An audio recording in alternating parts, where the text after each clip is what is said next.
Kanseri y'ibere ni imwe mu bwoko bwa kanseri yica umubare munini w'abantu ku isi. Uyu munsi nifuje ko tuyigiraho amakuru arambuye, tugiye kuyiganiraho byinshi byimbitse.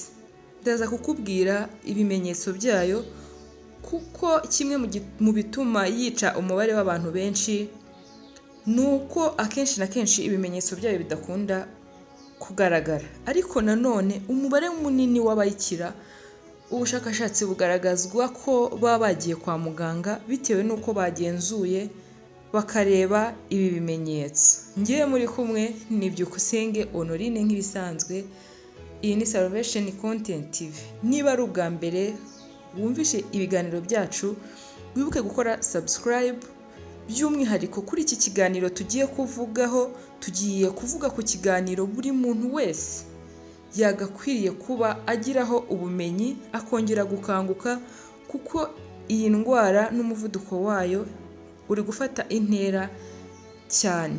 Ndakwinginze rero wibuke gusangiza mugenzi wawe umwe byibura iyi video, umwibutse kwita cyane kuri ibi bimenyetso birindwi, abanze arebe ko amabere ye kugeza ubu ahagaze neza.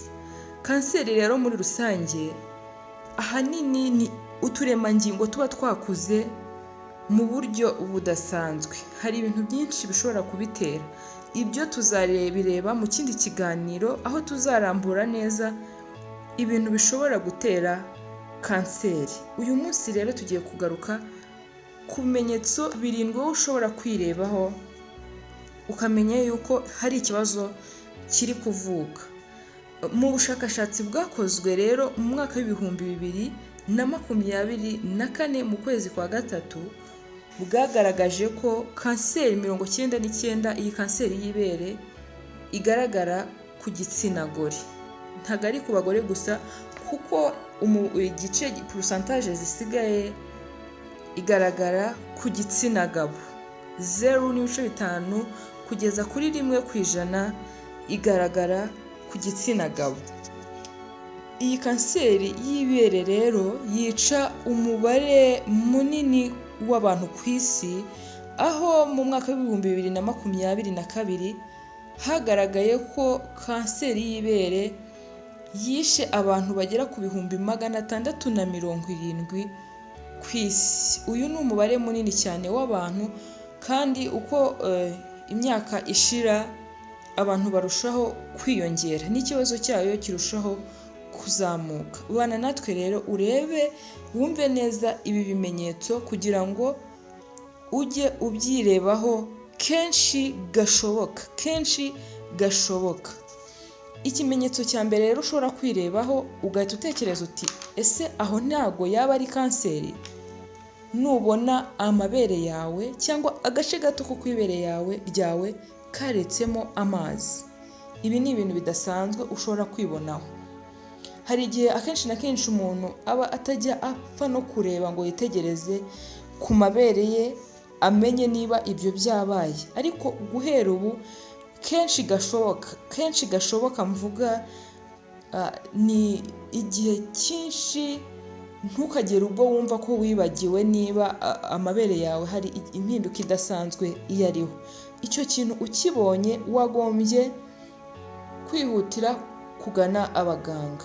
Ikintu cya kabiri ugomba kwitondera, wakibona kuri wowe ugatekereza cyane kuri kanseri, ni ukubabara imoko cyangwa kubona itangiye kwinjira mu ibere.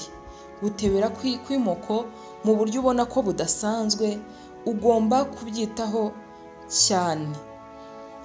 Ikintu cya gatatu rero ugomba kuzirikana ni ukuribwa cyane, ukabona imoko iri kukurya cyane, amabere ari kukurya cyane, bidatewe n'uko wonyeje cyane ngo umwana abe yakonse cyane, kuko konsa cyane bishobora gutuma ibere rikurya.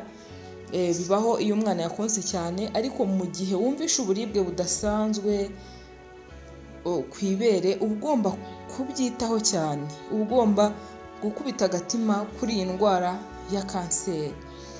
Ikintu cya kane rero ugomba wowe ubwawe kujya uhora ugenzura ni ukumva ibibyimba biri ahagana munsi y'ukuboko ku gice cyo ku ibere ahagana mu kwaha, ukumva ko haba harimo ibintu bikomeye, cyangwa mu ibere ryo ubwaryo ukajya wumva ko harimo ibintu bikomeye bimeze nk'amabuye.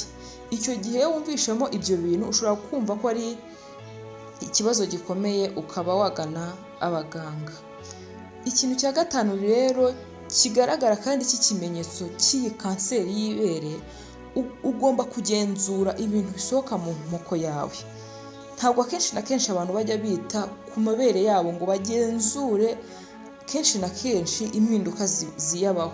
Igihe hagize ibisohokamo utonsa cyangwa udatwite, ashobora kuba ari amazi cyangwa ibindi bimeze nk'amashereka kandi bitari n'amashereka mu gihe udatwite, kuko umubyeyi utwite wegereje amezi yo kubyara ashobora kubona mu mabere havamo ibimeze nk'amashereka cyangwa nk'utuzi, ariko mu gihe ukiri muto utarageza igihe cyo gutwita cyangwa mu gihe utonse utanatwite, iki ni ikimenyetso ugomba kwitaho. Ikimenyetso cya gatandatu ugomba kuzirikana, ugutukura cyangwa gukomera cyangwa gukweduka kw'imoko mu buryo budasanzwe, ukabona ibyo byabayeho. Iki ni ikintu nacyo ugomba kwitaho cyane. Ugomba kuzirikana ukareba ko amabere yawe areshya. Igihe wabona ibere rimwe ryahabayeho gukweduka k'uruhu rwo ku ibere cyangwa izindi mpinduka zidasanzwe, ibi ukaba wabizirikana cyane. Rero ni byiza cyane kuzirikana aya makuru, kuko nk'uko natangiye mbibabwira, hari benshi bagiye batanga ubuhamya y'uko bavuwe kanseri y'ibere kandi igakira bitewe n'uko babyivumbuyeho bakamenya aya makuru. Mu kiganiro gitaha tuzamenya uko ushobora kwipima noneho iyi kanseri, uko uburyo ushobora kuyigenzura uri mu rugo.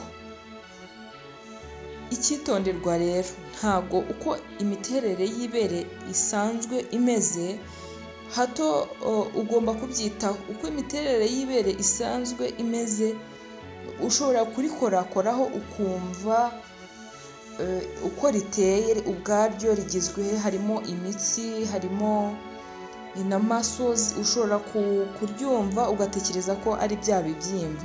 Ibibyimba bigaragara mu ibere bari byumvikana wumva ko bidasanzwe.